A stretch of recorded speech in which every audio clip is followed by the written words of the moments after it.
韩光君的房内如何，他是仔细打量过的，可如今这间并非韩光君的房间。领悟到这点，魏无羡迅速滚下床榻，心中提防起来，两眼警惕地扫了扫四周，确认并无异样过后，才小心地推门。待窥见外面尽是之景，稍稍松一口气，暗叹自己小题大做。又见书案旁边端端正正摆着一个韩光君，想着自己这晚多亏了韩光君照顾，便巴巴地凑上去夸赞道：韩光君，这么早便起来抄书？蓝忘机闻言望了望外面的日头，半晌憋不出一句话来。魏无羡顺着他的目光望去，干笑两声，又道：哈哈，我忘了，你们家人都起得早哈。他与蓝忘机作为死对头，吵架是常事，如今不吵，倒还真有些不习惯。眼见着气氛逐渐尴尬起来，魏无羡叹气，看来还需往日最擅长没话找话的他出手才对，又不要脸的往前蹭蹭。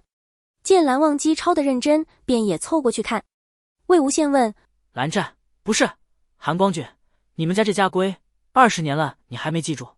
魏无羡探头看了又看，见桌上并无那本厚度看了便让人头疼的雅正集，再问：韩光君，你这是默写？魏无羡敬佩道：韩光君果然对你们那家规爱得深沉，魏某敬佩不如。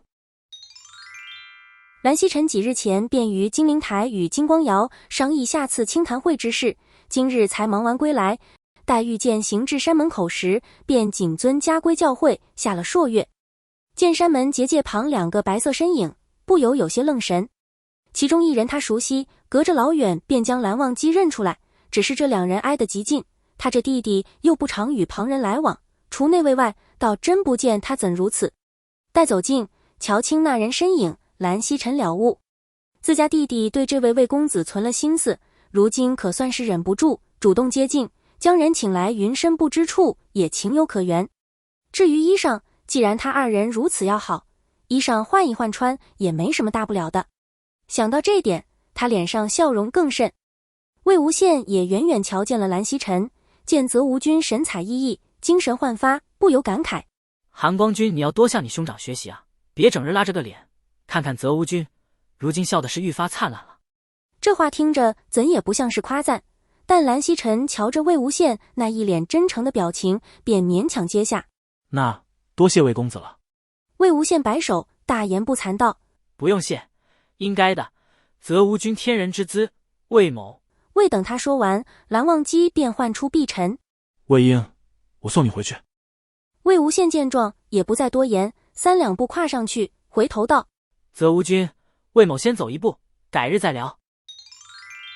蓝曦臣回到韩氏时，还有些回不过闷儿来。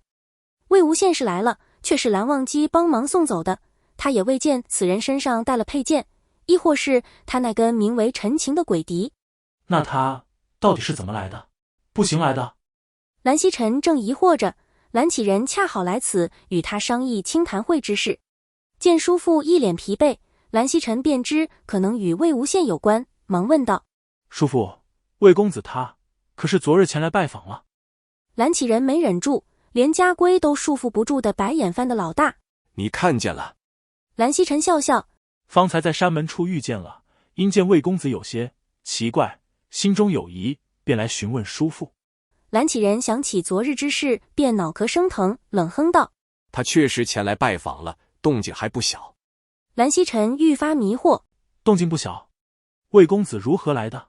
蓝启仁答：掉下来的。蓝曦臣一字一顿：掉下来。蓝启仁点头：不错，昨夜丑时，不知为何降落在忘机床上。蓝曦臣愣愣地跟着重复：降落在忘机床上。若每晚都来这么一遭。蓝启仁闭眼，似乎是不愿再去回想那令人噩梦连连的场景，摆摆手：罢了罢了，许是我多虑了。不知为何，蓝曦臣觉得他叔父并没有多虑。莲花坞将近午时，江澄才从一堆事务中脱身，唤了门生。这都正午了，魏无羡还没醒。这门生乃是昨日与魏无羡等人疯完那一会儿，也是丑时才堪堪睡下。今日卯时便起床，忙前忙后的帮着江澄处理宗务。听江澄问起，看着日头也奇道：都这时候了，许是醒了吧？有些事情需魏无羡帮忙处理，江澄昨日便叮嘱过了，见他还不来，江澄皱着眉便差遣门生去换人。门生跑了个往返，回来禀报：宗主，魏公子不在。江澄头疼，不在，又跑哪儿玩去了？门生挠头，不知啊，魏公子昨日回房前还念叨着要早起替您分担事务的。江澄问：何时？门生被问得有些发懵。何时？江澄冷哼，又重复一遍。他昨夜何时说的？门生诚恳道：丑时。哼！门生极力替魏无羡狡辩。即便如此，此时也该醒了。魏公子许是有旁的事，耽搁了也未可知。江澄白眼一翻，他除了玩还能有何事？门生说不出话来。他们魏公子大闲人一个，整日偷鸡不摸狗，上房不揭瓦，吃喝玩乐倒是样样俱全。如今这般，许是又溜到哪条街上调戏姑娘去了。江澄拂袖出门，撂下狠话：过了50，若他还不出现，就不用回来了。再不长记性，今晚把他赶出去睡大街。哎呀，还不回来啊？门生眼睁睁地看着金屋西行，晚霞漫天，他们宗主脸色渐黑，魏公子却依旧迟迟不归。门生察言观色，愈发觉得不妙，扭头张望，正欲寻人再问，只见天边有人御剑而行，他眯眼看去，是两人共成一剑。两人身着白衣，前面那位气度不凡，站得端正如竹，后面那位歪歪扭扭，正朝他们挥着手，越看越像是莲花坞伟大的魏公子。门生仰头唤道：宗主。